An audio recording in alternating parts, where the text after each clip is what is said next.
francês, ele vai pregar entre os irmãos os haitianos. Aí o pessoal fala assim, prega em francês, porque a gente entende isso. Ele vai para os Estados Unidos, ele fala inglês. Aqui ele fala português melhor que a gente. E lá é dialetos. Em Campinas, vamos orar. Pai amado, obrigado a Deus por essa manhã.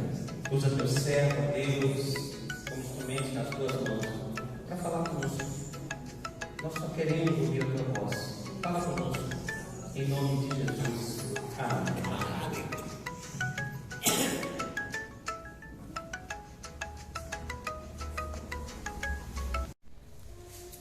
Eu sou de origem africana, sou brasileiro, mas de origem africana. E os africanos costumam dar nomes com sentidos, eles não dão nome por dar. Portanto, eu tenho lá o Feliz, é feliz mesmo. O nome dele é Pedro Feliz. Eu tenho o Amir, que fala, Amir significa príncipe. Então, eu sou Pedro que bala homem, bala de amado. Pedro, homem amado. Isso já inspira alguma coisa. Todo mundo me ama. Eu sou amado mesmo. E eu tenho toda certeza quanto a isso, porque as pessoas me dizem isso, que você é tão legal, você gosta de sorrir. Então as pessoas gostam das pessoas que se abram. Eu sou um homem amado e quem não me ama deve estar assim com o cabelo. Olha o que a Bíblia disse, Atos capítulo 1, verso 8. No entanto, recebereis poder no descer sobre vós o Espírito Santo e sereis minhas testemunhas, tanto em Jerusalém como em toda a Judeia e Samaria e até os confins da terra. Amém? Amém. Pai, nós te louvamos e agradecemos. A tua palavra é vida. Ela nos mostra caminho. A tua palavra é luz. Ela clareia os nossos passos. Fale conosco nesta manhã, no precioso nome de Jesus. Amém? Amém. Nós usamos muito esse texto quando nós falamos sobre o agir do Espírito Santo, a promessa do Espírito Santo. Mas eu queria trazer mais uma reflexão sobre essas palavras usadas aqui. São as últimas palavras quando eles ali estavam reunidos, os discípulos, e eles perguntam para Jesus: será que é nesse momento que o Senhor vai restaurar o reino a Israel? Jesus disse: não vos importam saber tempos, horas, mas ele faz uma conexão. Ele diz: mas recebereis o poder do Espírito Santo. Eles estavam preocupados sobre o fim de tudo, mas Jesus está apontando para eles que não é que quando eu me for, vocês vão receber, porque há uma continuidade. Esse texto fala sobre a nossa missão como igreja. Esse texto fala sobre o que Deus espera de cada um de nós quando o assunto é evangelho. O evangelho não se prega simplesmente com inteligência, com sabedoria. Não, mas o evangelho avança com poder. Antes deles engajar-se, antes dos discípulos irem ganhar almas, Jesus disse: vocês precisam receber poder. Diga comigo: poder. Poder. É difícil falar isso. Mais uma vez, poder. Poder. Pode, né? Vocês vão receber o poder, e quando receberem esse poder, aí sim, vocês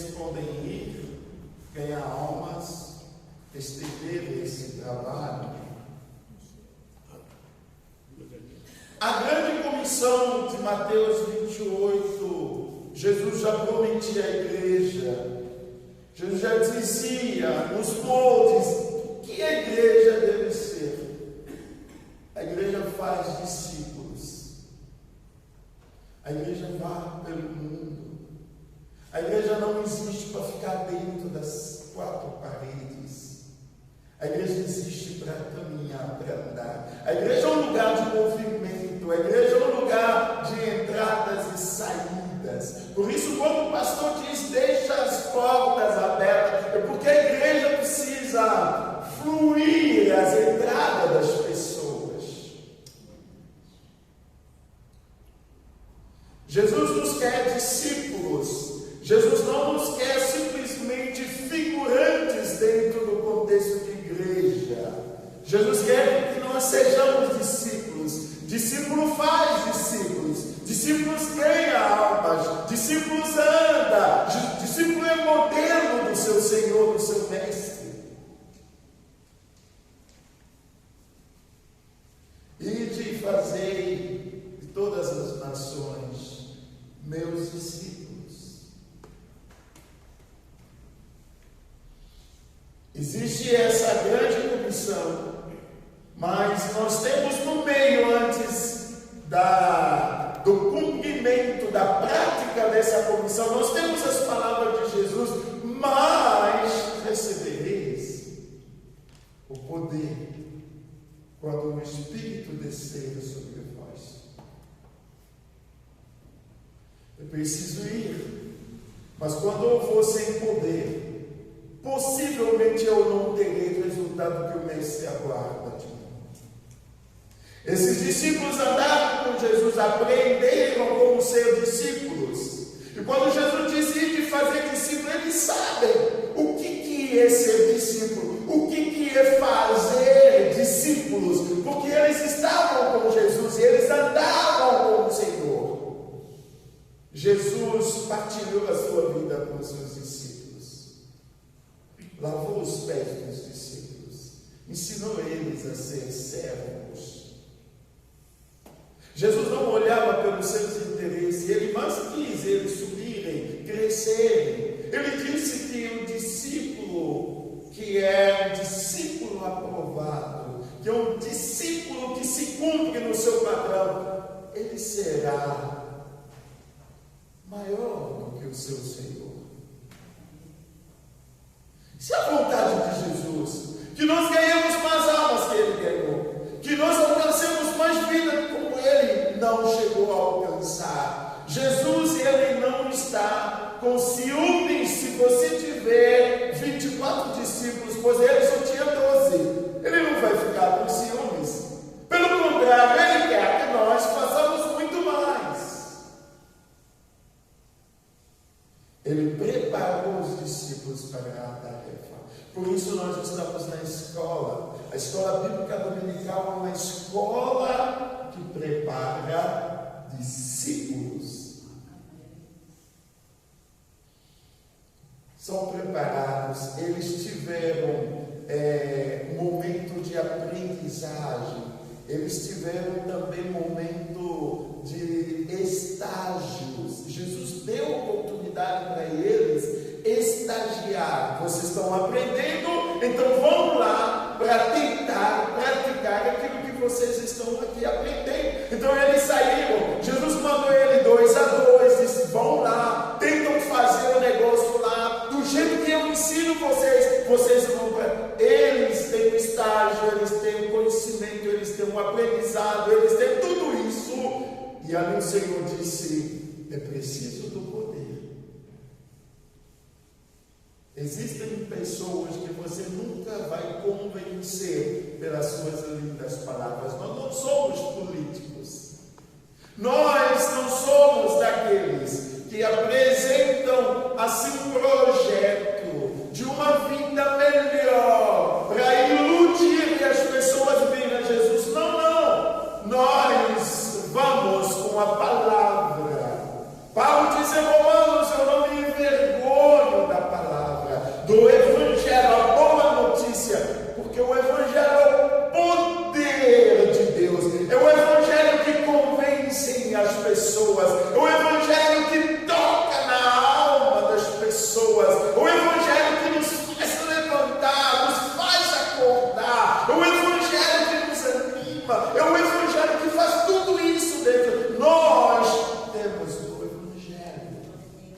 Nós não iremos com a nossa sabedoria, nós não iremos com a nossa retórica. Eu falo bem, eu sei como. Nós não somos vendedores de sonhos, nós levamos a palavra que muda e transforma a vida das pessoas. Amém. Essa é a ferramenta que nós temos. Portanto, o Senhor Jesus disse: é preciso receber esse poder para depois vocês se habilitarem a ganhar almas e fazer discípulos. Quando você lê a história dos apóstolos, você percebe que o texto bíblico fala de Jerusalém, Judeia, Samaria, até os confins da terra. Só que essa igreja, quando ela nasce, no capítulo 2, ela só vai permanecer em Jerusalém. Ela não estará cumprindo aquilo que o Senhor disse para que ela seja.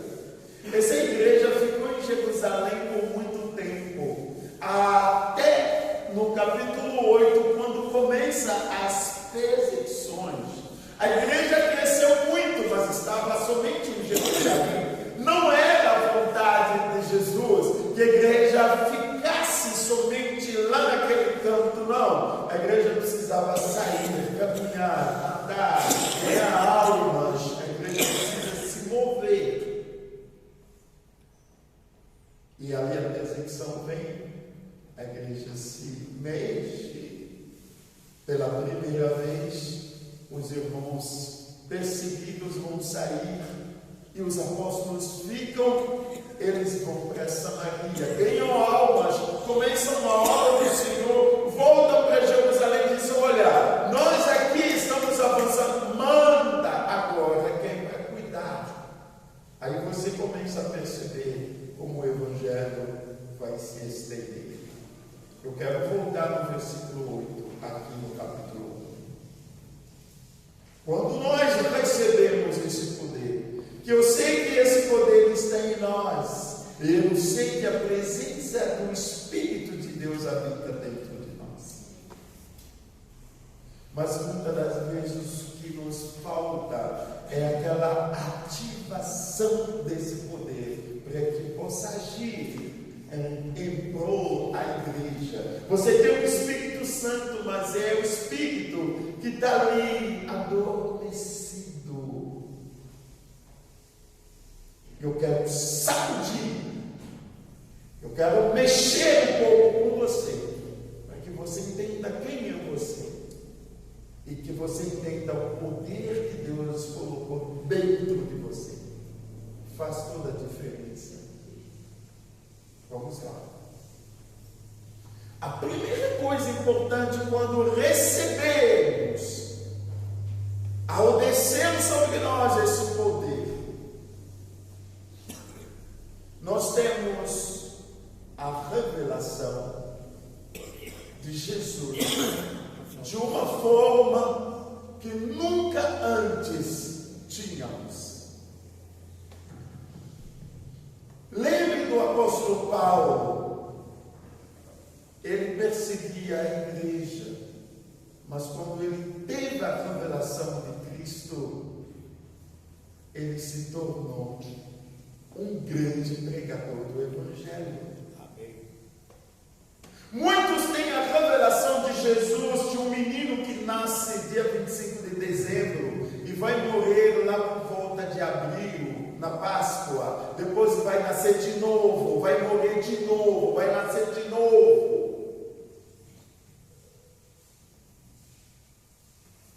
É preciso que conheçamos esse Jesus que ressuscitou, que está vivo. É preciso entender que esse Jesus não é simplesmente o Jesus de domingo. A revelação da pessoa de Jesus me leva a entender que Jesus está comigo, pois ele disse na palavra: estarei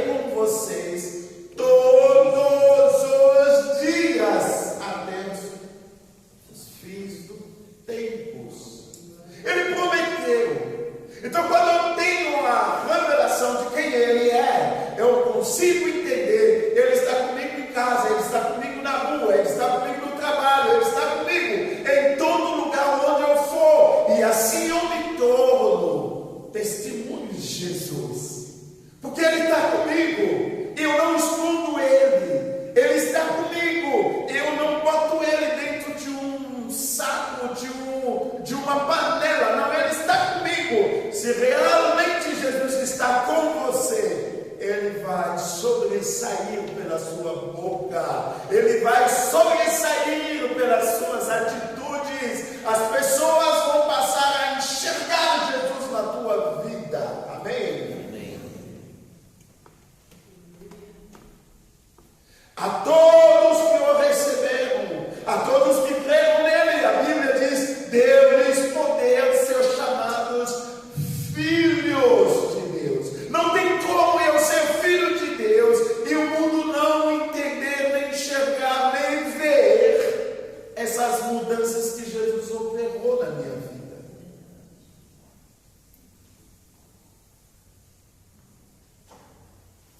Nós temos uma nova revelação de quem Ele é. Quem é Jesus para você? A Bíblia fala sobre um Jesus, não é um Jesus que morreu na história e acabou, não. O meu Jesus, Ele está vivo. O meu Jesus, Ele está aqui. O meu Jesus, Ele anda ao meu lado.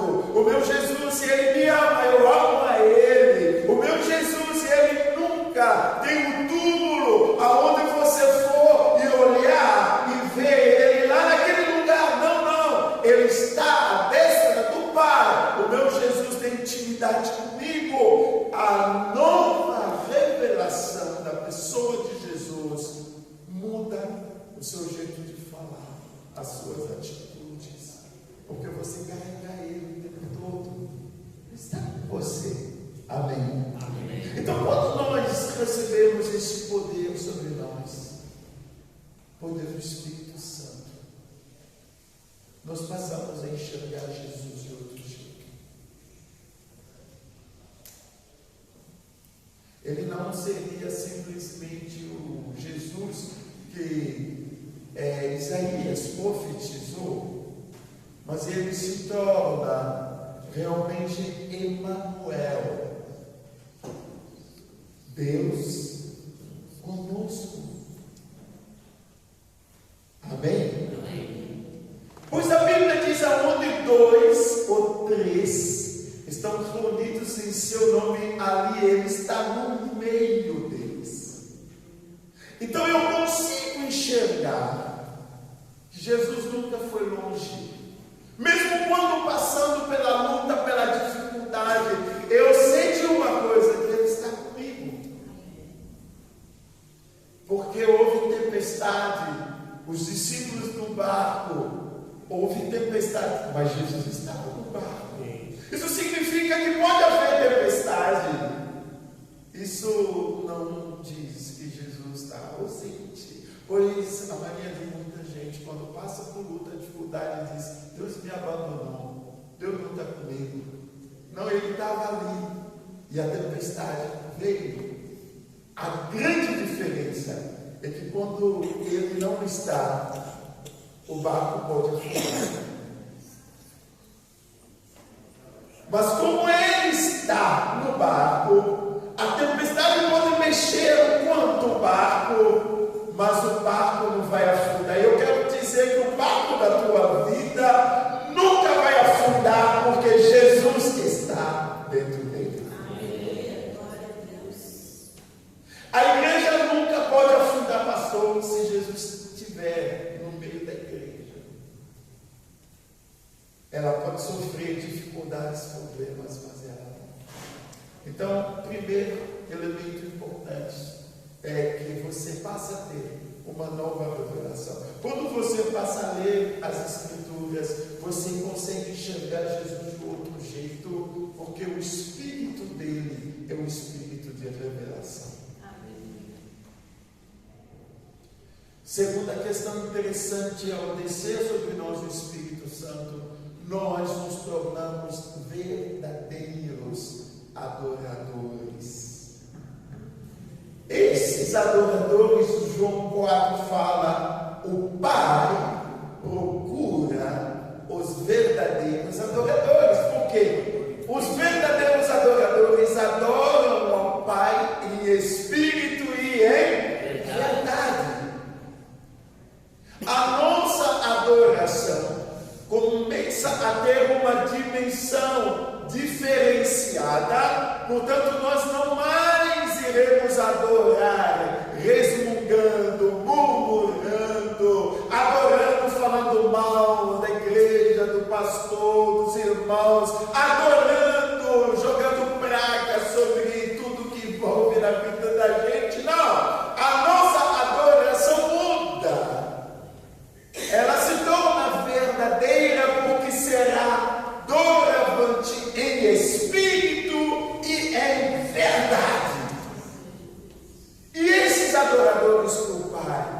procura.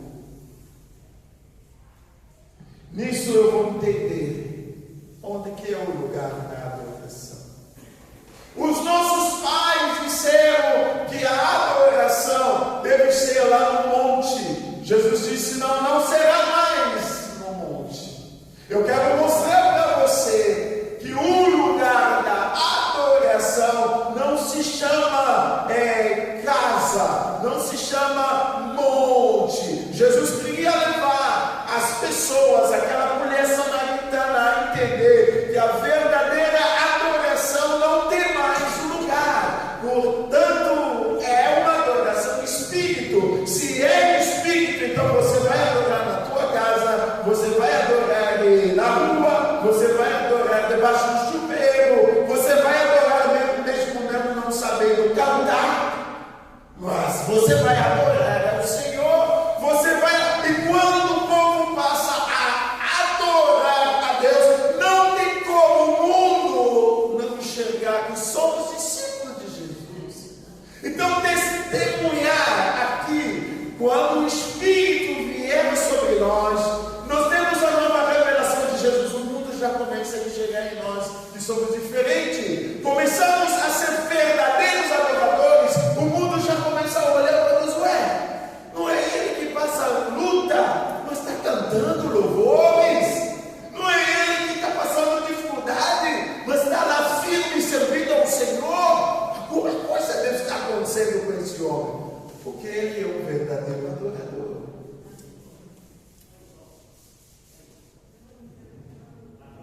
Onde é que você adora? Tem pessoas que construíram seus altares de murmúrios e lamentos. É lá onde você adora? A sua adoração tem sido reclamação o tempo todo. Quando Deus lhe dá o pão, você quer mortadela. Quando vê pão com mortadela, você fala: que pão é esse? Com só mortadela, precisava ter queijo. Então você vê pão, queijo, mortadela. Eu não gosto de pão francês, eu gostaria que seja pão de forma. Então vê pão de forma, mortadela, pão francês. Eu gosto de pão de milho. Então vê pão de milho, só vive reclamando, vive e não consegue enxergar a mínima coisa que enaltece a glória de Deus na tua vida. Seja adorador de Jesus, apesar da luta, da dificuldade, enxerga dentro de si que o motivo, a razão da sua adoração não é comida, a razão, o motivo da sua adoração não é dinheiro na sua conta, não é porque você pagou as contas lá, está tudo certinho, não. A razão da nossa adoração é a salvação que nós temos em Cristo Jesus. Porque eu sou salvo, por isso eu adoro ao Senhor. A minha adoração anda com o amor que eu tenho por Ele. Ele me salvou, eu o amo, então eu vou adorá-lo. Amém? Amém. Diga comigo: poder. Está muito fraco. Quem quiser poder tem que falar poder mesmo. Vamos lá: poder. Isso aí. Quando esse poder toma conta da minha vida, o povo vai me chamar de louco. Até o marido vai dizer: o que está acontecendo com você, mulher? A resposta é simples. Diga para ele: é o poder que está fazendo isso. Por que você saiu lá, ficou tanto tempo lá no portão? Um homem veio lá para medir a conta de luz, você ficou mais um tempão com ele. É o poder, porque eu não me sinto bem sem falar de Jesus para algumas pessoas. Reúne os seus netos, fala de Jesus para eles. É o poder que começa a mover. Você precisa ir até onde as pessoas estão assim afastadas de Deus. É esse poder, porque a sua vida mudou. Deus está mudando tudo dentro de você. E vai lá dizer para eles: vem comigo, vem viver, vem ter, vem sentir, vem viver esse poder que me transformou e mudou a minha vida. A sua Muda. Você não adora porque tem dinheiro. Esse é o conceito errado.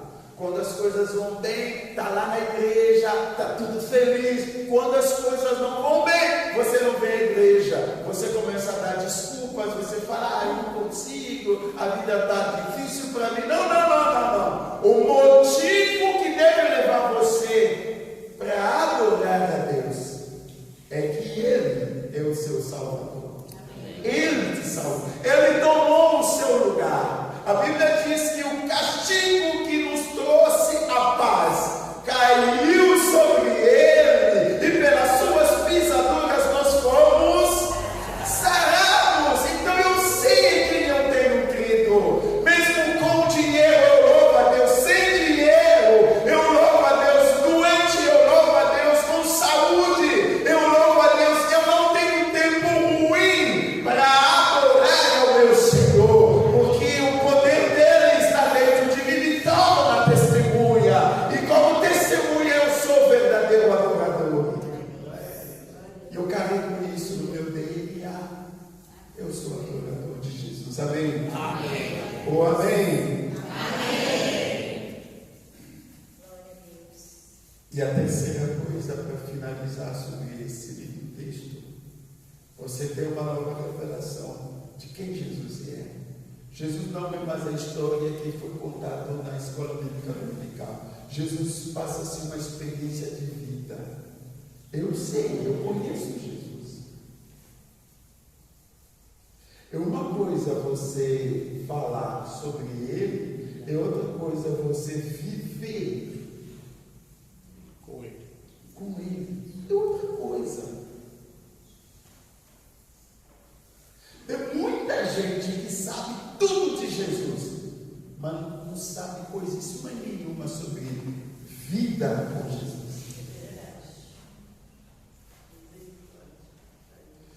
Segundo, você passa a ter uma nova divisão da adoração. Você consegue enxergar o lugar da adoração que não é mais o templo, um monte, Em qualquer lugar. em qualquer lugar eu adoro você. Que bom aluno você é. Nota 10, viu? Você vai passar. Amém. É porque o pastor está falando por mim. Está falando a mim. Amém. Glória a Deus. Glória a Deus.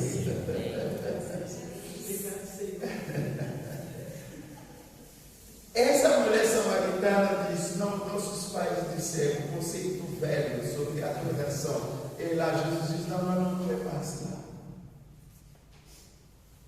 Vocês adoram quem vocês não conhecem, nós adoramos quem conhecemos. Então, um conceito novo, a verdadeira adoração trabalha com o conhecimento de quem você adora. Você precisa conhecer esse Deus que você vai adorar.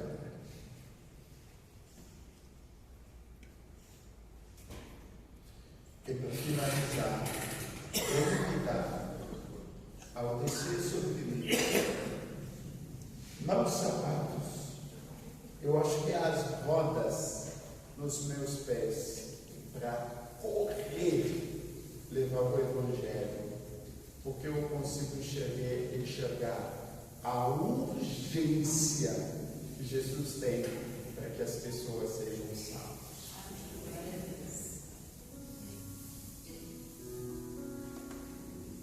Bota os sapatos, calça esses sapatos, o zelo do Evangelho. Porque a presença do Espírito Santo está em nós. E essa presença me incomoda. Não tenha medo do que você vai falar. Você não precisa fazer 4 anos de faculdade para ganhar uma alma a Jesus. Você não precisa ter 10 anos na igreja, 5 anos, 1 ano na igreja, para ser habilitado a ganhar almas para Jesus. Você só precisa do poder. quando você abrir a sua boca, até palavras simples serão carregadas do poder de Deus para transformar, mexer com as vidas das pessoas e trazer as pessoas para Cristo.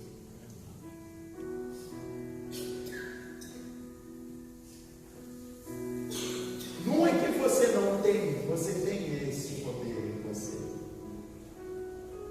Mas você precisa novamente ativar. Por que eu estou dizendo isso? Nos primórdios da sua vida cristã, olha como você amava Cristo. Nos seus primeiros dias, quando você aceitou Jesus. Não é que você não passava domingo em casa, enquanto tiver culto aqui. Não é que você falava para todo mundo, para a igreja, você ia para as primas, você ia para os netos, para o genro, para noras, você ia lá para sobrinhos. Não é você que carregava um monte de gente para ir para a igreja. Por que você não faz mais isso?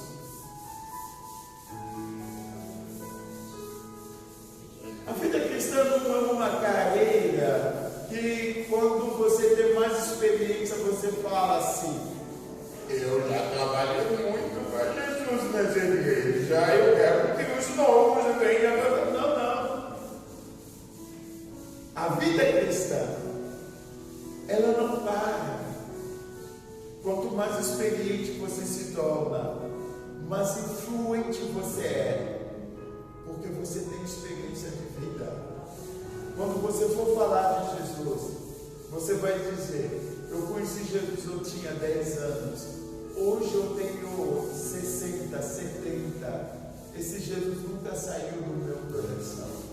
Aí o seu neto vai dizer: ué, pô, naquela época não tinha balada. Opa, tinha, até das melhores, mas o meu Jesus, quando entrou, nunca mais saiu.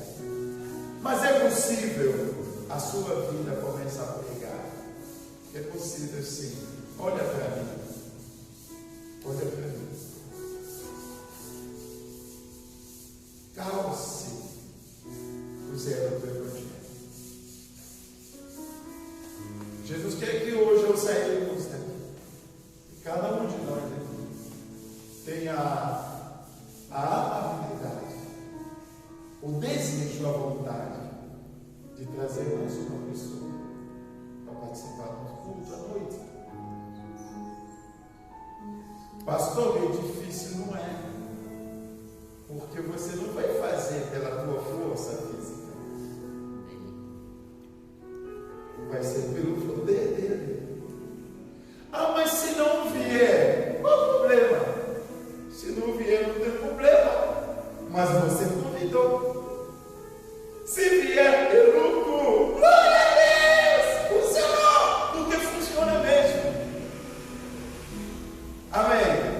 Ah, mas eu estou com medo se eu te amar. E se não vier? Qual o problema se não vier?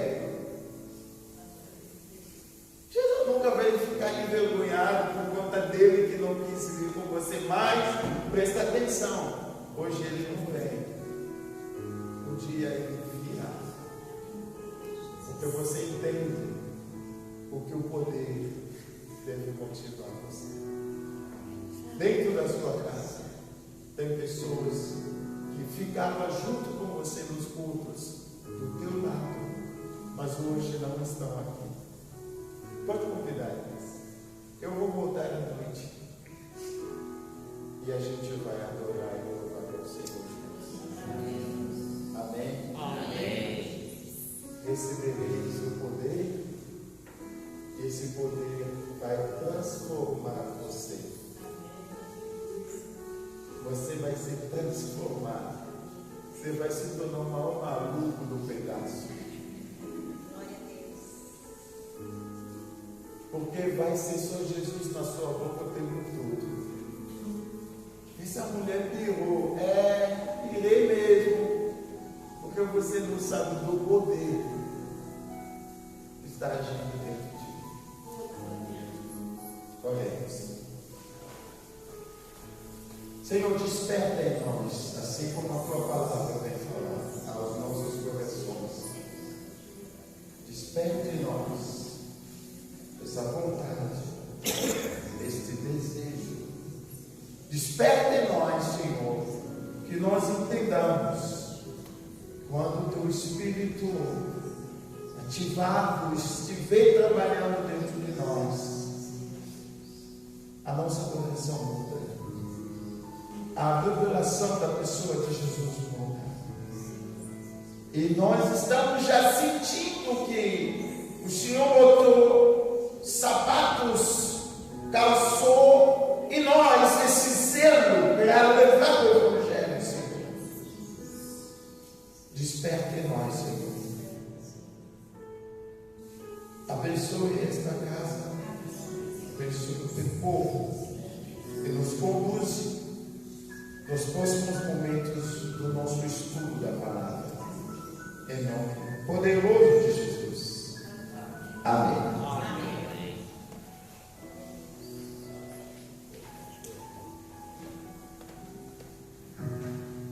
Nós vamos tomar um café aqui atrás, rapidinho. Nós teremos aí 15 minutinhos para tomar um café e vamos voltar para a EBD. Vamos aproveitar e sugar um pouquinho mais daquilo que Deus tem para nós. Amém? Nos anos do Senhor, meu prazer é viver na casa de Deus, onde flui o amor.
Presença do Espírito Santo na vida cristã. Duas coisas aqui interessantes dentro desse tema. A primeira é a presença do Espírito Santo. Eu preciso que nós entendamos o que é presença do Espírito Santo. E a segunda questão, nós temos a vida cristã. A vida cristã, a presença do Espírito Santo na vida cristã.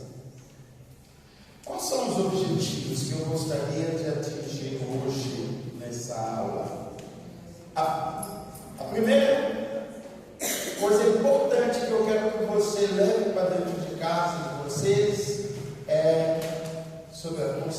experiência da presença de Deus na nossa vida. Irmãos, quando você lê a história bíblica, vai lá percorrer a Bíblia, você vai perceber se há uma grande bênção na vida das pessoas, é a presença de Deus. Deus presente no jardim do Éden, presente na vida do Adão e Eva, e eles pecam, isso afasta a presença de Deus. Mas é Deus que vai atrás deles. Quando você sai do livro de Gênesis, você vai lá em Êxodo, você percebe que a noção da presença de Deus vem para estar no meio. E ali vem a história do tabernáculo. Tudo isso envolve a presença de Deus. E nós sabemos que houve o tabernáculo vai sumir, mas o profeta Isaías já vai falando sobre a presença de Deus no meio do povo através da pessoa de Jesus. 800 anos antes, falou sobre o nascimento de Jesus. Qual que é o nome que marque essa presença? Emmanuel, Deus conosco. Então, a Bíblia é uma história da presença de Deus no meio do seu povo. Deus ama estar presente na vida do seu povo. E hoje, esta presença está em nós através do Espírito Santo. Amém? Tenha consciência que essa presença está com a gente, que essa presença é tão real, que eu não preciso calafrios, sentir Deus. Não, Ele está aqui. Eu não preciso, veio um pregador, está caindo fogo do céu. Não preciso disso. Eu sou o templo dele. Eu sei que ele está aqui dentro de mim. O segundo objetivo é experimentar a comunhão com o Espírito. Eu sei que ele está, mas convenhamos desenvolver comunhão. E quando eu falo de comunhão, eu estou pensando no nível elevado ao relacionamento. Eu estou pensando na intimidade com Ele. Tem muitas pessoas que querem ter relacionamento com o Espírito Santo, relacionamento com Deus, tem relacionamento, eles se pregam em todo lugar. Tem que se relacionar com Deus. Não. O problema nosso não é o relacionamento com Deus. O nosso problema é a intimidade com Deus. Sabe de uma coisa? Você se relaciona até com um vizinho que não gosta de você. Mas você só tem intimidade com pessoas que você ama. Você leva para a tua casa. Ninguém vai para o teu quarto que não esteja em intimidade com você. Então a igreja hoje trabalha muito o relacionamento com Deus. Ele quer ser vizinho, relação de boa vizinhança com Deus. Mas a igreja está com medo de desenvolver intimidade com Deus. Porque a intimidade com Deus nos responsabiliza. Não é fácil, porque entra a questão do temor a Deus. Quando você tiver intimidade com Ele, você começa a ter medo de Deus. O pecado fica tão longe de você, a sua vida caminha na direção da santidade, porque você tem intimidade com o Senhor.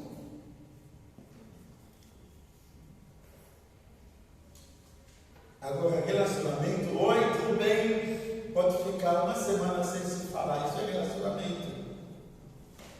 Relacionamento, acabou o culto, Bíblia, intimidade é toda hora com Ele. É isso que eu disse no culto.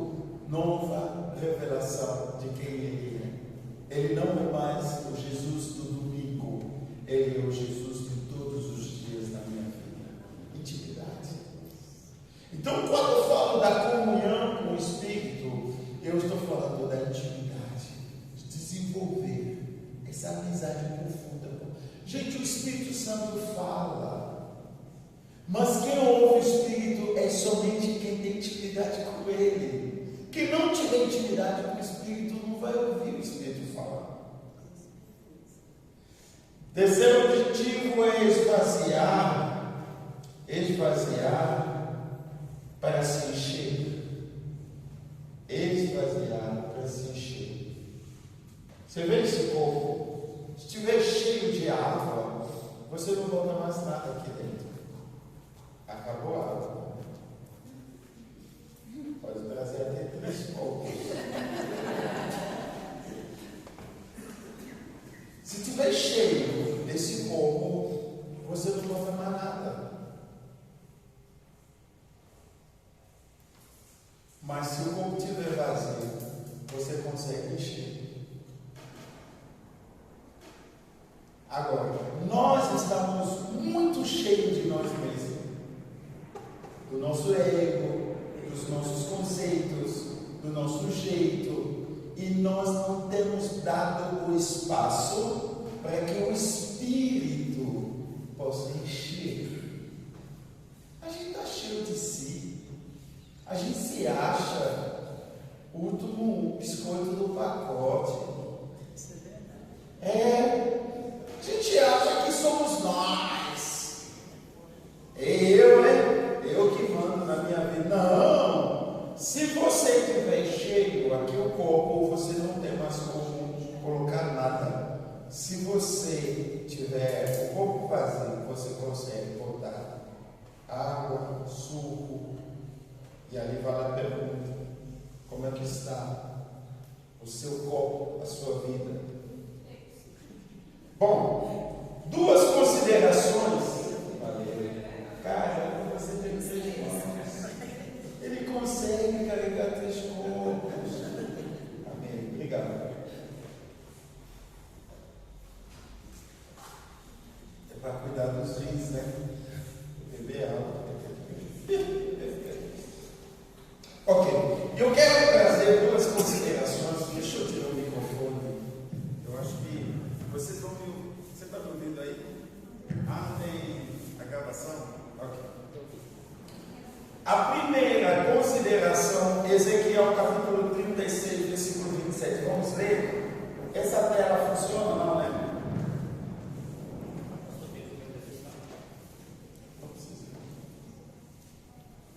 Eu acho que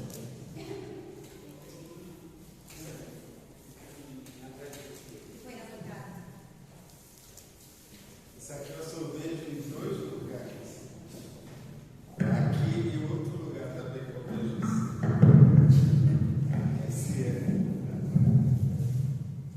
Ok. Então, primeiro conceito, a primeira consideração preliminar, antes que a gente comece na lição, eu quero que você olhasse Ezequiel capítulo 36, versículo 27. Por favor. Vê lá o que esse texto está dizendo. Eu gostaria que quem achar o texto pudesse levantar e fazer a leitura sem problema nenhum. Ezequiel 36, versículo 27. E porei dentro de vós o meu espírito e farei que andeis nos meus estatutos e guardeis os meus juízos e os observais. Olha bem esse texto. O profeta, movido pelo Espírito Santo, fala sobre um desejo que o Senhor tem.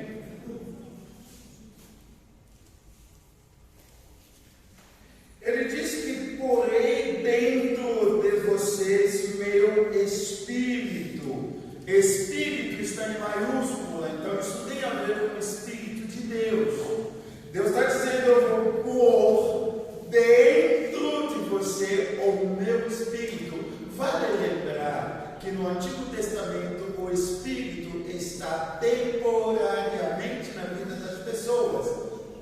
No Antigo Testamento, as pessoas têm o Espírito Santo para concretizar, realizar algum objetivo. Acabou, o Espírito se vai.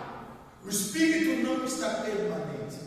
Tanto que na fala de Davi, quando ele diz: não retira de mim o teu Espírito, justamente para enfatizar, Davi tendo a consciência que, como eu pequei, facilmente Deus retira o seu Espírito. Então, o conceito do Velho Testamento, o Espírito não está permanente em nós. Portanto, o profeta Ezequiel já vai dizer que Deus quer pôr dentro de nós o seu Espírito. Porém, dentro de vocês o meu Espírito, para que sigam o meu decretos e tenham cuidado de obedecer a meus estatutos. Qualquer ideia aqui, o Espírito em mim. Esse é o primeiro conceito. O Espírito dentro de mim. O Espírito em mim. O segundo conceito importante é o conceito do livro de Atos 1:8. O Espírito sobre.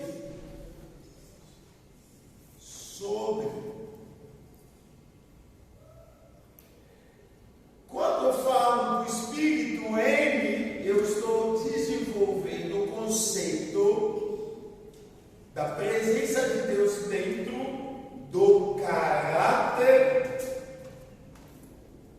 das virtudes, de um comportamento que demonstra o fruto do Espírito que está dentro de mim. Eu me encho de paciência, de amor, de mansidão. Então eu consigo devolver a imagem de Cristo, o caráter do cristão, através do Espírito que está dentro de mim.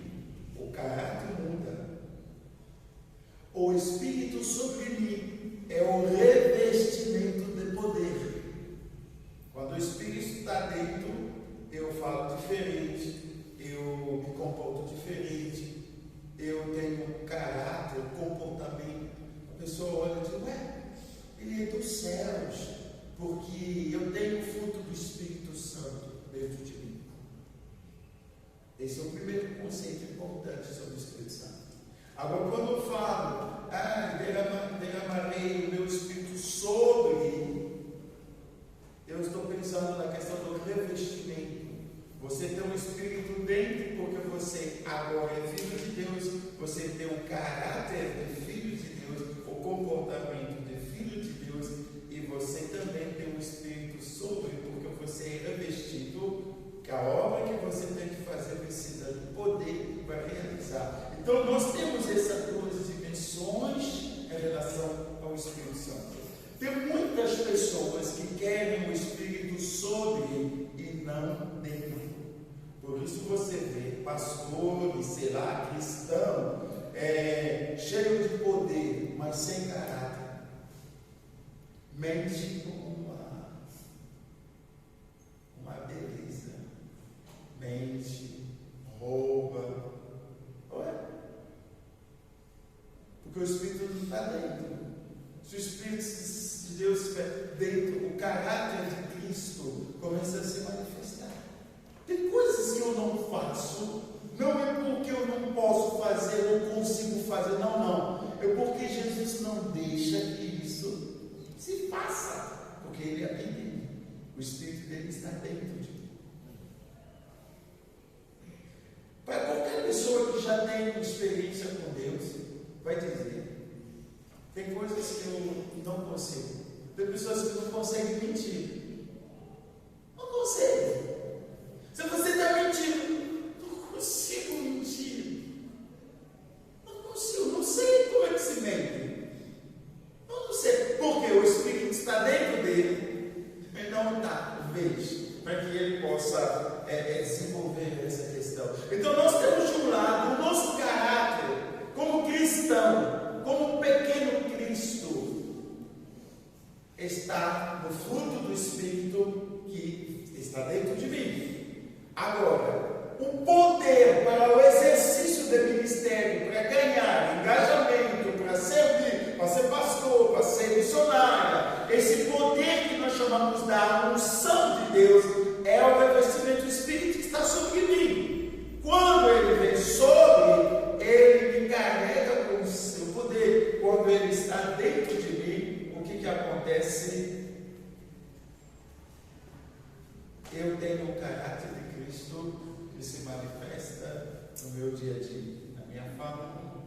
Então, o cristão que não tem caráter precisa rever a questão da sua conversão, porque quando somos convertidos, a presença de Cristo em nós é através do seu Espírito, e ali vamos amadurecer. Como? Através do fruto, o fruto do Espírito. Eu não amava, o amor entra, não era paciente, a paciência entra. Cada dia que passa, esse processo de amadurecimento te faz crescer. E eu gostaria que nós entendamos esses dois conceitos antes que a gente tocasse nos textos de hoje. Alguma pergunta até aqui? Vamos lá. Quem olhar para mim, eu vou escolher para fazer a pergunta. Eu fechei meu olho. Gostei dessa. Porque lá na escola todo mundo fica assim. Aí já baixa a cabeça. Você fechou os olhos. Eu vou te escolher. Nós temos dois textos bíblicos para desenvolver a nossa lição. E eu vou escolher o primeiro texto, que é a segunda carta de Paulo a Timóteo, capítulo 2, versículo 1 a 26. E eu quero fazer uma explanação rápida desse texto, para depois a gente entrar na nossa lição. Algumas considerações que a lição vem trazendo para nós. Vamos entender o texto primeiro.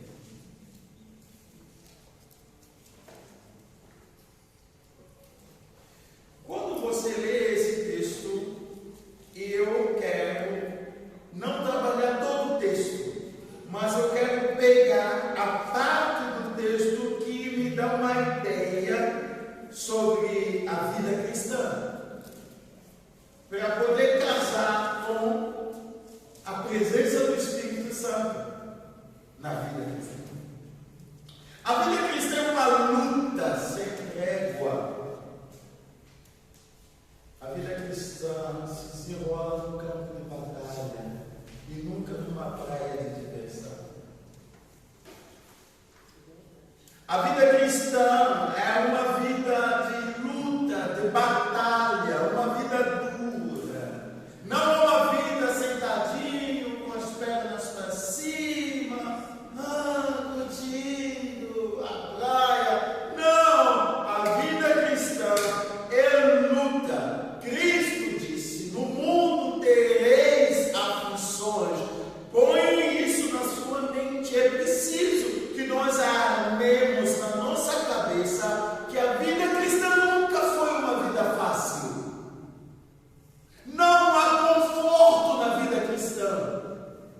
É uma mentira quando as pessoas falam para você: a vida cristã é uma vida confortável, é uma vida de andar de avião, é uma vida de andar não sei por quê. Não.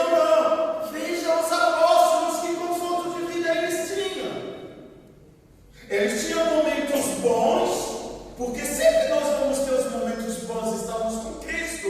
Momento de celebrar, momento de comer, de se alegrar, mas isso não vai nunca nos iludir a achar que a nossa vida é simplesmente isso. Por quê? Quando você acha que está tudo bem, alguém liga para você: a tia está passando mal. Aí já conta toda a história. Embora nós tenhamos armado dentro de nós que nós estamos numa luta, nós estamos numa batalha, se alguém me chamar agora que está acontecendo alguma coisa assim, eu não vou perder a paciência, calma, não vou perder o meu joelho, porque eu sei que isso faz parte da vida você passar fome, faz parte da vida você não ter dinheiro, faz parte da...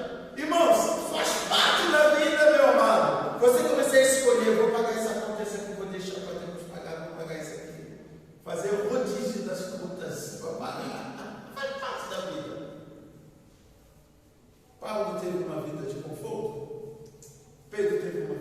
conforto? Tiago teve uma vida de conforto? Você conhece a mansão do Paulo? Você conhece? Alguém viu lá? O Bartolomeu comprou uma mansão aqui na beira da praia de Jerusalém. Você conhece isso? Irmãos, vai lá na primeira igreja batista de Jerusalém e pergunta para ele se na Bíblia de Jerusalém lá, perguntei, como é que era a vida do Tiago? Eles vão te contar, nada de conforto. Isso não significa que nós não tenhamos uma vida boa. Isso não significa que nós não vamos comer bem, isso não significa que nós não vamos ter uma casa boa, um carro bonito. Não significa isso, porque isso tem menos para Deus. Isso significa que nunca nós colocaremos a nossa confiança nas coisas desse mundo. Deus vai nos dar para usufruir, mas não será isso o tudo para nós, porque o tudo para nós é Deus. Devemos reconhecer que somos fracos. Eu sou fraco. Ter esse reconhecimento vai me levar a buscar pela força que vem do Senhor. Terceiro, precisamos de poder. Precisamos de força para viver a vida cristã. A vida cristã não retira a sua força do braço humano. Incendiou Roma e foi lá e disse que são os cristãos que fizeram isto. Esse incêndio, quem arrumou isso são eles. Os cristãos gostam de falar do fogo, desce o fogo, então o fogo que queimou a cidade. Então nisso, toda Roma se volta contra os cristãos. E os cristãos vão passar um momento muito complicado. Essa é a perseguição que o povo de Deus vai viver. Pensa comigo em meio à perseguição. Como é que você vai testemunhar a sua vida? Grande lição que nós encontramos quando ele fala de mordomia aqui. Ele diz: o que você ouviu de mim? Vamos primeiro. O que Paulo ouviu de Cristo, ele passou para Timóteo. O que Timóteo ouviu de Paulo, Paulo diz: passa para homens de honra, homens idôneos, para que estes possam instruir a outras pessoas. Veja lá, de Cristo para Paulo.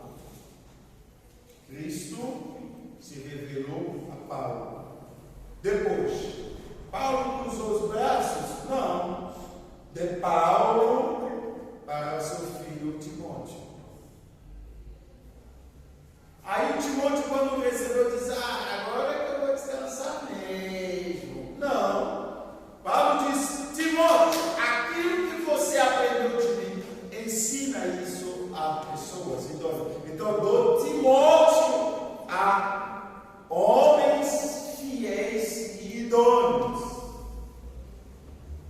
E a terceira fase seria: esses homens também vão ter que ensinar para os outros.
cada um em um ano. Não estou falando um mês, não estou falando de 6 meses. Em um ano, cada um das 20 pessoas conseguiu ganhar uma alma também. Quantas pessoas teremos na igreja no final do ano? Quantos? 40. O primeiro ano éramos 20, você era mais 20, somos 40. Agora, são 40 que vão ganhar uma alma. Do segundo para o terceiro, do primeiro para o segundo ano, nós teremos 80 pessoas. 80 não é mais igreja de 20. 80 não tem mais como fazer aqui, pelo menos está um pouquinho preenchido. Não é verdade? Agora, terceiro ano. 160. No terceiro ano, se todo mundo for, irmãos, não é ganhar uma alma por mês, até seria legal, mas em 365 dias do ano, você só precisa ganhar uma alma e trazer para a tua igreja.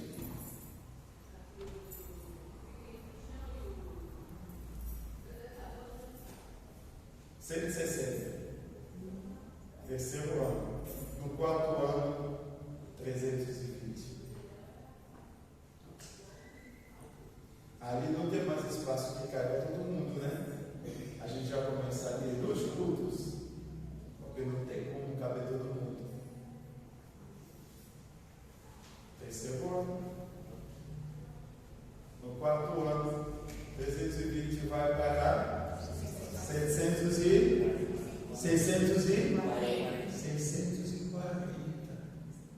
Ué? Em um ano, eu não estou dizendo de você fazer isso cada mês, não. Porque você consegue cada 6 meses ganhar uma alma. Você consegue.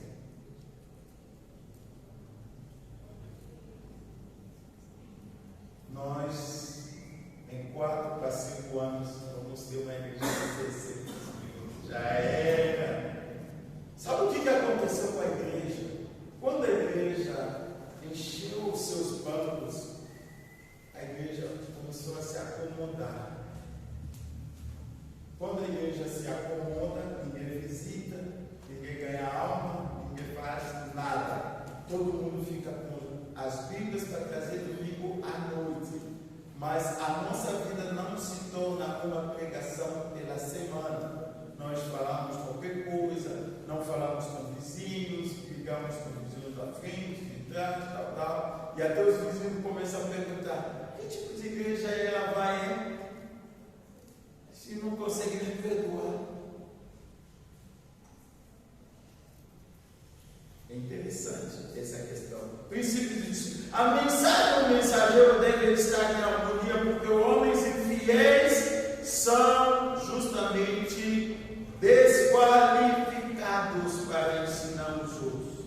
Se alguém é infiel, essa pessoa está desqualificada para ensinar a palavra.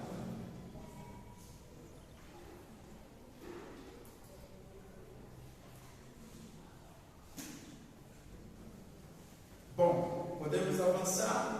A figura do mordomo. A segunda figura é do soldado, versículo 3 e 4. Pode ler. Porte comigo os meus sofrimentos, como bom soldado de Cristo Jesus. Nenhum soldado se deixe envolver pelos negócios da vida civil, já que deseja agradar aquele que o alistou. Olha, a segunda imagem de vida cristã. A vida cristã, primeiro,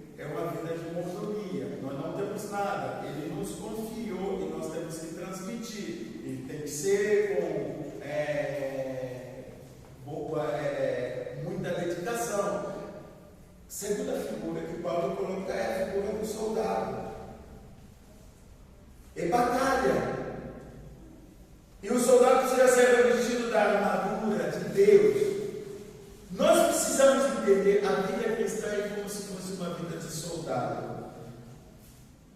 Por isso o texto diz que nós devemos ser bom soldado.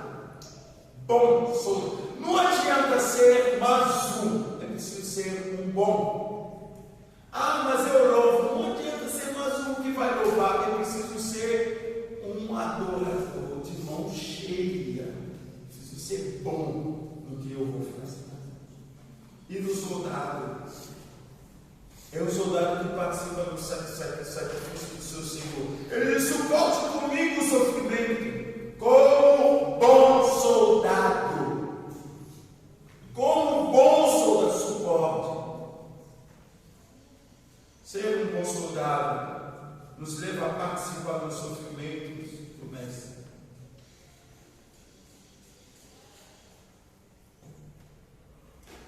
Seja um bom soldado, isso é, tenha disposição para sofrer. Não estamos num tipo de parque de diversão. Nós estamos no campo de batalha. Irmãos, enxerga a igreja, o bairro, a sua família, numa visão espiritual.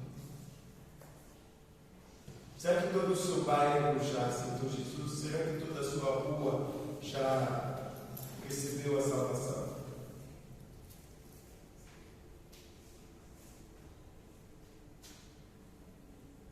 O soldado se sacrifica por aquilo que ele ama. Ele não tem quarto confortável, mas ele tem uma tenda, pois a cruz sempre precede a glória. O soldado tem um foco no que faz. Ele tem que evitar toda distração com muitas coisas. Ah, toma aqui, faz aqui, corre aqui. Não. O soldado precisa focar. É isso que eu quero fazer. É isso que eu vou fazer. E a igreja precisa entender isso. Enfim, o soldado ele é fiel ao seu comandante, porque ele não vai satisfazer terceiros. Ele não vai à conversa de apoiadores. Sabe aquelas pessoas que ficam ali aguardando se você não der certo para poder se desprezar, falar mal. Esse soldado, ele não tem problema com isso.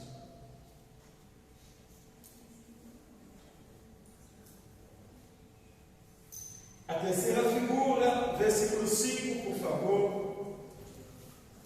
Semelhantemente, nenhum atleta é coroado como vencedor se não competir de acordo com as regras. Amém. Nós temos o atleta, e do atleta você vê que ele nunca se prepara para a derrota. Não o atleta que vai para o campo para cair, para ser derrubado. Não. O atleta, ele vai para ter vitória. Essa é a intencionalidade da igreja quando ela vai para missões. A igreja não vai para missão para só andar, caminhando. Não. A igreja vai com a intencionalidade de ganhar alma, de derrubar o demônio, de derrubar o Satanás, de levar cura nas famílias.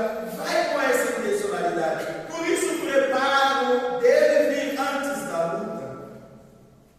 A luta segundo as normas, a luta segundo a disciplina. Sem regras, a carreira cristã se destrói. O cristão precisa ter disciplina. Ele se prepara na medida que ele vai tendo êxito.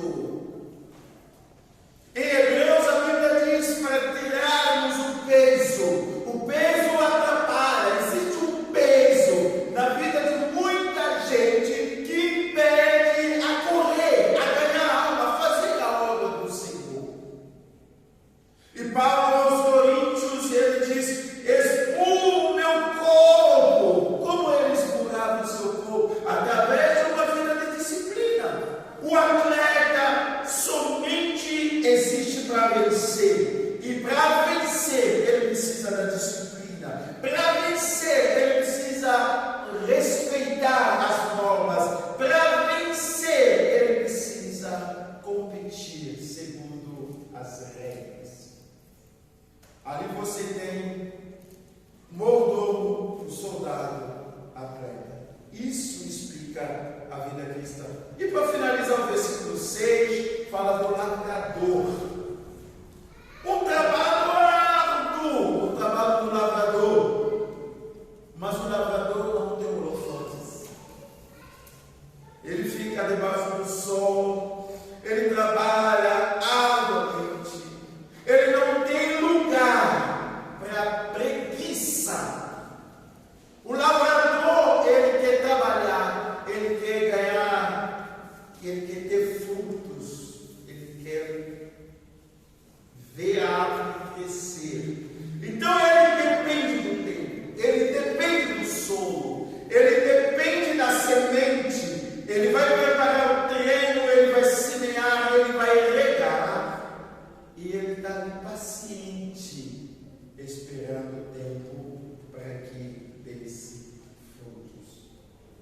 Paulo, na sua segunda prisão em Roma, ele diz que estava sofrendo algemas. Quem de nós sofre algemas para pregar o Evangelho? Ninguém. O Nero, ele incendiou Roma, mas ele disse: olha, a culpa é dos cristãos. O álibi é o cristão. Então o cristão vai passar uma perseguição, o cristão vai sofrer, o cristão vai viver as algemas, o cristão ele não tem mais sossego, a culpa é deles. Agora a perseguição é sangrenta, agora tudo desaba sobre os seguidores de Cristo. Não havia mais madeira naquela época para fazer cruz, porque os cristãos eram crucificados, eles morriam, eles matavam, os cristãos estavam sendo amarrados em postes cobertos de piche, incendiados vivos. Eles queriam iluminar as noites de Roma. Como vamos fazer isso? Vamos matar os cristãos, fogo para todo quanto é lugar. Roma está iluminada. Gente, nós estamos vivendo um tempo melhor. Por isso a vida cristã aqui é entendida assim como uma vida que nós vamos ter que nos dedicar a sofrer. E Paulo era acusado como? Malfeitor. Quem é o malfeitor? Ele roubou algo de alguém? Não. Mas ele é chamado do malfeitor. Ele sofre algemas. Ele é o malfeitor. Mas ele disse: o pregador está preso, mas a palavra de Deus não está algemada. Eu posso estar aqui nessa condição, mas a palavra não está algemada. E para finalizar esse texto, é interessante a gente ir lá no versículo 20. O versículo 20 até o verso 23. Nós vemos uma outra imagem que Paulo usa sobre vida cristã, sobre as pessoas que são envolvidas nessa vida cristã.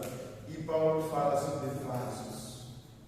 O vaso de honra, vasos de desonra. Numa casa há somente um utensílio de ouro e de prata, há também de madeira, de barro, alguns para honra, outros, porém, para desonra. Ele coloca para nós como na vida tem pessoas que são assim, tem outros que são assado. A igreja visível deve entender que nós temos diferentes tipos de crentes. Tem crentes que são vasos de honra, tem outros que são problemas. Oh, Jesus, vigia na terra, aquele irmão aí, sou Jesus na casa. É o irmão que dá problema. Quando ele chega, a coisa pega fogo. Vaso de honra, assim pois, se alguém assim mesmo se purificar, desses erros será um utensílio para a honra, santificado para toda boa obra. É preciso que o vaso seja de honra, e o vaso de honra é esse vaso que se descarta dos erros, de falsos mestres, busca a santidade, quer caminhar com Cristo. Esse vaso será considerado vaso de honra. Por isso, foge, repele, foge das paixões da mocidade, foge das propostas do maligno. Segue a justiça, segue a fé, segue o amor, a paz, com os que de coração puro invocam o Senhor, diz a palavra. Repele as questões insensatas, absurdas, pois sabes que só engendram contendas. Foca no que é essencial, foca no que é importante, foca no que é essencial. Essa é a ideia que nós encontramos nas falas dentro dessa explanação do texto. Mas a nossa lição fala sobre a presença do Espírito Santo na vida cristã. Eu falei um pouco como é que é a vida cristã, para que nós vivemos a vida cristã não como uma vida que está lá no céu, não tem pecado, não tem nada, a vida só é tranquilidade. Não, nós vivemos aqui na terra como soldado, como atleta, como lavrador, como mordomo, e nós temos a responsabilidade como cristão de entender isso. Bota isso na sua cabeça. Quando vier problema, você já entende. Você tem falta de disciplina, você não consegue orar a semana toda, ler a Bíblia o mês inteiro. Você tem problema de disciplina. A vida cristã é uma vida de disciplina. Você precisa de regras. Saindo disso, a nossa revista nos leva a falar sobre como sentir a presença de Deus. Como eu vou sentir? Eu não gosto muito, talvez, de pensar sobre o sentir. Eu quero explicar melhor para que nós entendamos. O Espírito é para sentir. Estou sentindo o Espírito Santo. Qual é o sentido do sentir aqui? O sentido do sentir aqui é sensibilidade espiritual. Tem muitas pessoas que não têm a sensibilidade espiritual. Tem muitas pessoas, o Espírito está falando, mas ela está achando que é o pastor que falou. Não foi ele, foi o Espírito falando. Para ele não, o pastor falou. Não tem ouvido aguçado para entender o que Deus está falando. Não consegue discernir. O sentir o Espírito Santo é nesse sentido de você ter sensibilidade, de você entender o discernimento, o Senhor falando, de você não dar razões, às vezes, a profetaiada por aí, alguém vai chegar, Deus está me mostrando, Deus me mostrou, Deus está falando, talvez não seja. Agora, qual é o outro lado que a gente precisa tomar cuidado? O emocionalismo. Vocês vão para uma igreja, você vai ver que não é o Espírito que tocou, não, mas é as suas emoções. Ué, que negócio é esse? Emoção. Ele vai dizer, o Espírito, estou sentindo arrepiado, e o cara feliz. Não, emoção. Então, o emocionalismo leva a experiências extras bíblicas, leva a fantasias humanas no lugar da revelação da palavra. E ali que está o problema. Tem muitas pessoas que nessa área não tem equilíbrio, porque não leiam a Bíblia. Eles vivem pelos sonhos, pelas visões, pelas revelações, e muitas das vezes nem vem de Deus essas revelações. Quando se fala do Espírito, a ideia tem que ser sempre do habitat. Não é do sentir, mas do habitat. Isso significa que o Espírito habita em mim. Nós temos Colossenses capítulo 3.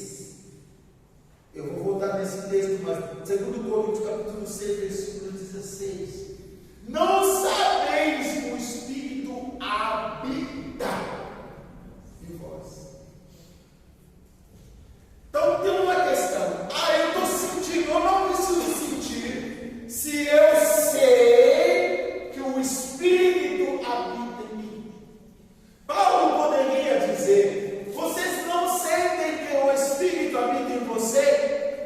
A coisa sobre o Espírito Santo não é de sentir emoção.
Espírito saiu da minha vida.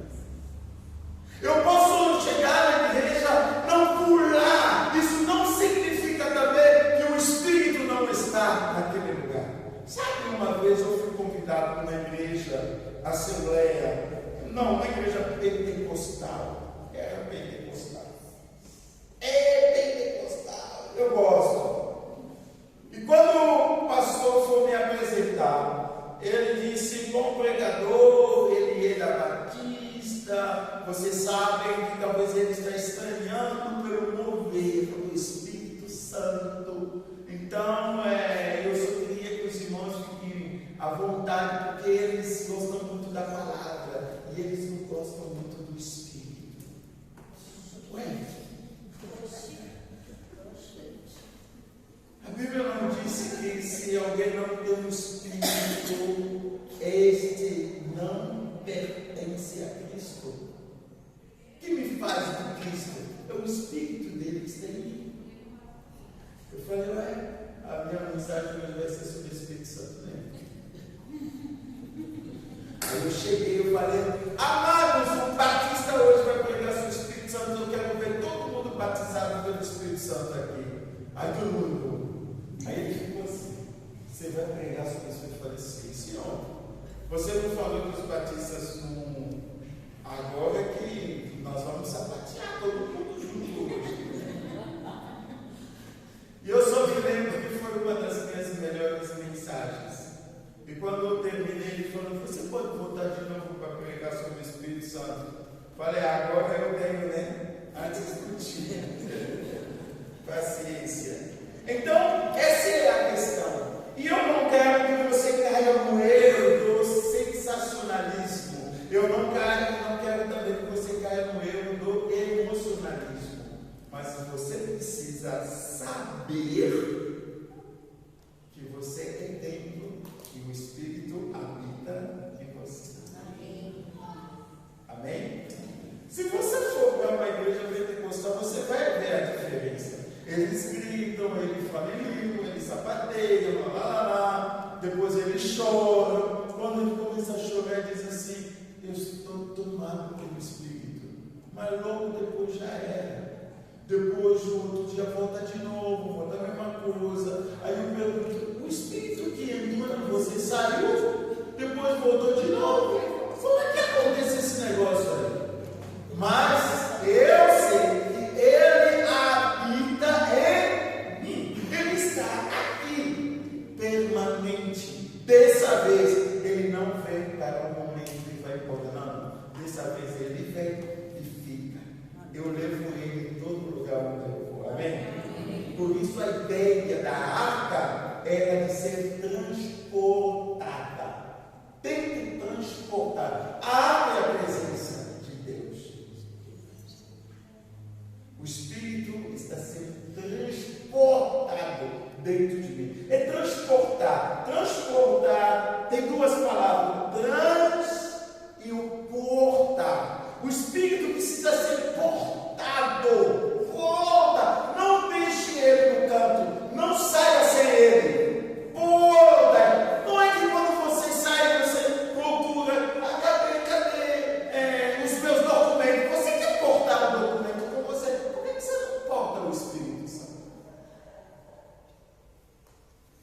Agora, o trans é a questão de transporte, de viajar, de mover. Então, o texto é sobre a arca que deve ser transportada. É a mesma coisa. O Espírito, que é a presença de Deus, precisa ser portado, transportado. Então, todo lugar onde você vá, você leva o Espírito de Deus. Isso você precisa saber. Você não precisa sentir. Você precisa saber que o Espírito está dentro de mim. Você não precisa que alguém diga para você o que você sentiu. O cabelo começou a mexer. Não. Eu não senti nada. Mas eu sei que o Espírito de Deus habita dentro de mim.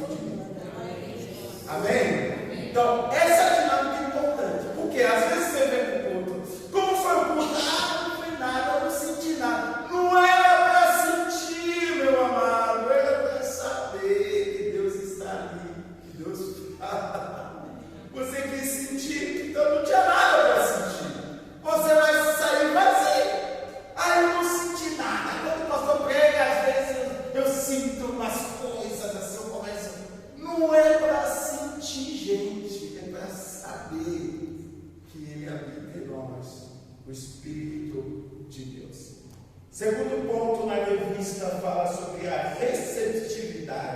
essa receptividade, e eu penso na questão do vaso, que o texto fala, somos vasos, somos instrumentos, então precisamos, como vaso, nos encher do Espírito.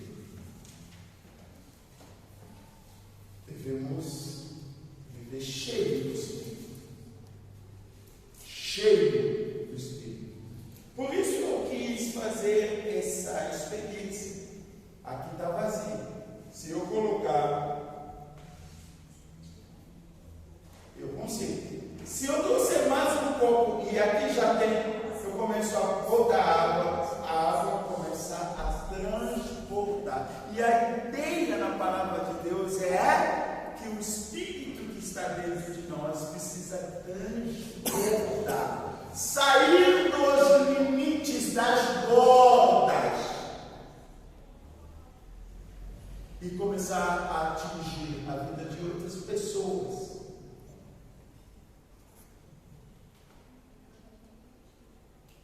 E para finalizar, na lógica da nossa revista, ele faz a pergunta de como é que nós podemos viver essa comunhão com o Espírito Santo.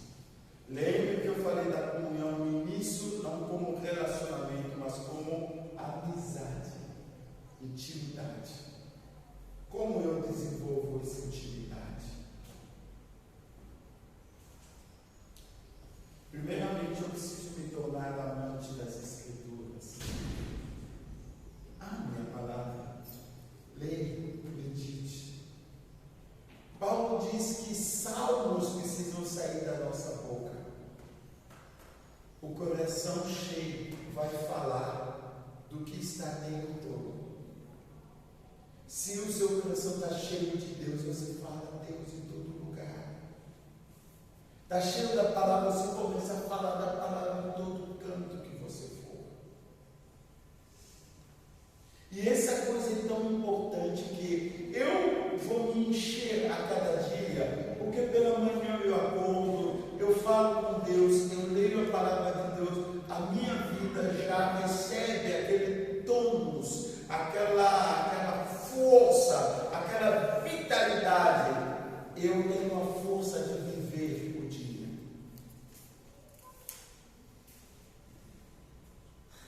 Você quer comunhão com o Espírito Santo?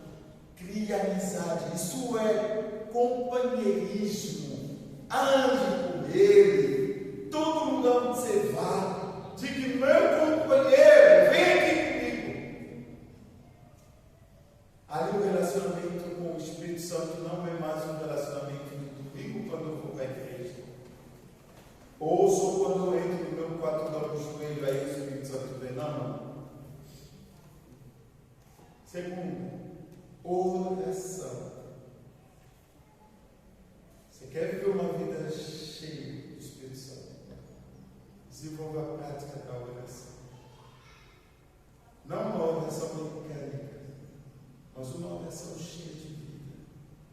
E é ali que você vai entender o texto como orar sem cessar, sem parar.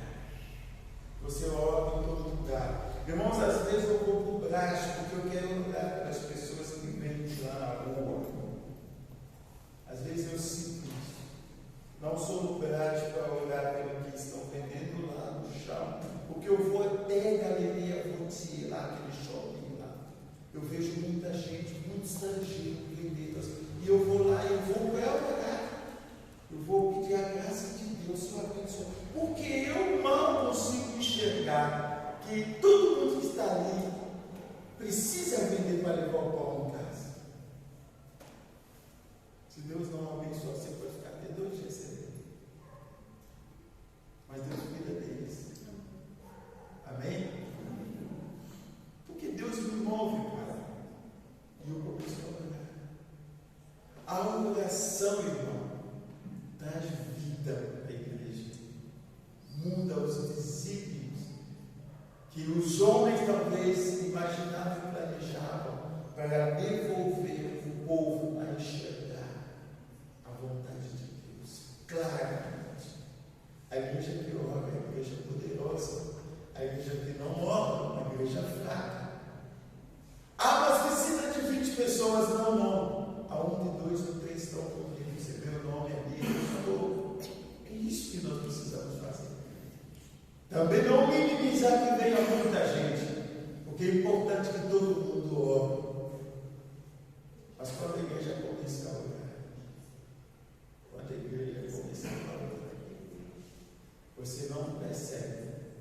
você dá a oportunidade para Deus agir.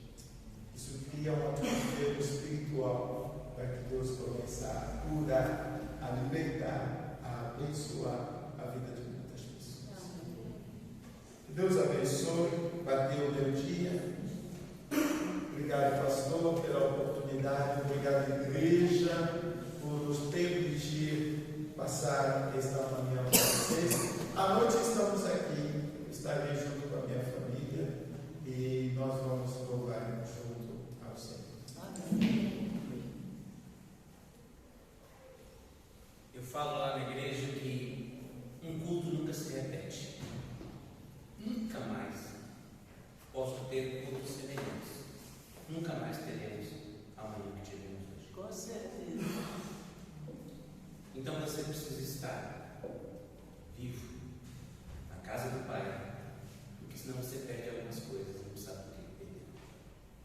Saindo daqui com um desafio hoje, uma manhã típica, um horário que não é o costumeiro de vocês, mas saindo daqui com o desafio de estarmos todos à noite. Eu não vou estar, mas eu vou pedir para um dos diáconos da igreja esteja aqui com vocês. Mas fica aí o desafio, você e mais um. Traga alguém para sua casa, faça um esforço hoje, saia daqui, ore e aborde alguém para estar aqui hoje à noite. E deixa Deus trabalhar. Eu falo lá na igreja, não atrapalhe o Espírito Santo de Deus. Trabalhe com Ele, atrapalhar. Que essa noite seja também uma noite especial, 11 irmãos. Estarei lá no quartel-general de lá, mas sabendo que aqui tem também um bom soldado trabalhando com vocês. Que Deus abençoe ricamente. Vamos ficar em pé, vamos orar ao nosso Deus. Nosso Pedro, minha gratidão sempre e muito obrigado por nos atender e atender essa igreja, uma igreja amada, uma igreja que neste bairro, aquele irmãozinho que está ali, o irmão Washington, um dos desejos desse irmão é ver essa igreja cheia novamente. Eu falei para ele, a Bíblia diz que os velhos sonham e crianças não sonham. Tem uma comunidade aqui que eu não sei onde é, mas que essa igreja invadir essa comunidade, vidas, crianças, pujante. Deus tem poder. Se Deus, um vale de ossos secos, levantou um exército, Ele pode tudo. Tudo em Deus. Vamos orar? Pai, muito obrigado por esta manhã. Sabemos, ó Deus, que o Senhor está sempre presente. Obrigado, Deus, pela confirmação da Tua palavra, nos exortando, nos animando, ó Deus, para termos uma fé pujante do Senhor, agindo através do que o Senhor nos concedeu, a Tua presença e o Teu poder, para todas as vezes que abrimos a nossa boca, o Teu Espírito fala em nós e através de nós. Abençoa o pastor Pedro nessa instrumentalidade. Continua sendo com ele, com toda a sua família e com a igreja espalhada na face da terra.